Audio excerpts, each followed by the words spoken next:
साथियों, आज कुछ बहुत ही खास दिन था। हमारे बीच हमेशा हंसी मजाक और मस्ती चलती रहती है, लेकिन आज का दिन कुछ अलग ही था। आज दीदी जी का जन्मदिन। पूरे मोहल्ले में ये खबर आग की तरह फैल गई कि आज दीदी जी का जन्मदिन है और हम सब मिलकर उसे एक यादगार बनाने वाले। सुबह से ही मोहल्ले में एक अलग ही उत्साह था। बच्चे अपने अपने घरों से गुब्बारे, रंग और चॉकलेट्स लेकर आए। कुछ लोग अपने अपने गिफ्ट छुपा कर रखे हुए थे ताकि दीदी जी को सरप्राइज दिया जा सके। मैं खुद अपने हाथ में एक सुंदर सा गिफ्ट लेकर खड़ा था। दीदी जी की आदतें हमेशा हमें हंसने पर मजबूर कर देती थी। उनकी फ्रॉक हमेशा इतनी साफ सुथरी और चमकदार रहती थी कि कोई भी उसके सामने अपनी आंखें नहीं हटा पाता था। और हाँ, उनका गुस्सा भी किसी से कम नहीं था। वह छोटी छोटी बातों पर भी फटकार लगा देती थी। लेकिन आज का दिन था खास, इसलिए हम सबने तय किया कि आज हम उनका दिल जीतने वाले हैं। जैसे ही दीदी जी घर के दरवाजे से बाहर आई, बच्चे खुशी से चिल्लाए, हैप्पी बर्थडे। दीदी जी ने मुस्कुराते हुए हाथ हिलाया। उनका चेहरा देखकर हर किसी को खुशी हुई। लेकिन जैसे ही उन्होंने अपनी फ्रॉक देखा, उनकी आंखों में अचानक हल्की चिंता झलक गई। क्योंकि दोस्तों, हम सबने सोचा कि जन्मदिन को और यादगार बनाने के लिए कुछ मजेदार करना चाहिए। तभी किसी ने कहा, चलो दीदी जी की फ्रॉक पर रंग डालते हैं। और बात यहीं से शुरू हुई। हमने रंगों के डब्बे निकाले और धीरे धीरे रंगों को दीदी जी की फ्रॉक पर लगाना शुरू किया। पहले हम सोच रहे थे कि थोड़ी थोड़ी होगी, लेकिन रंग देखते ही देखते फ्रॉक पर पूरे बैच में फैल गया।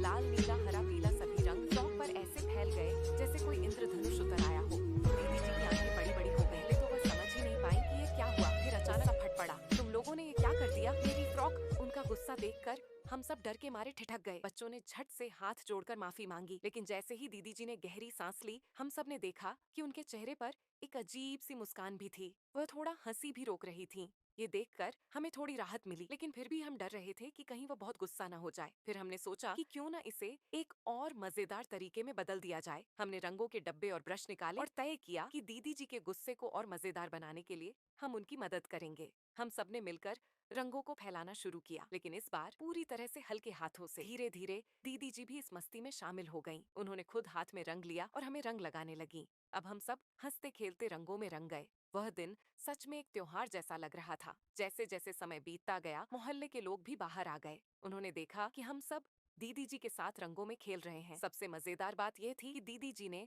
अब पूरा खेल अपने हाथ में ले लिया था। वह हमें रंगों से ढक रही थी और हम उनका पीछा कर रहे थे।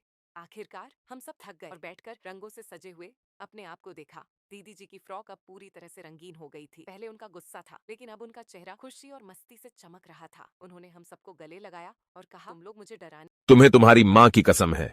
वीडियो को लाइक करो और चैनल को सब्सक्राइब करो। धन्यवाद। की कोशिश कर रहे थे, लेकिन सच में ये बहुत मजेदार था। इसके बाद हमने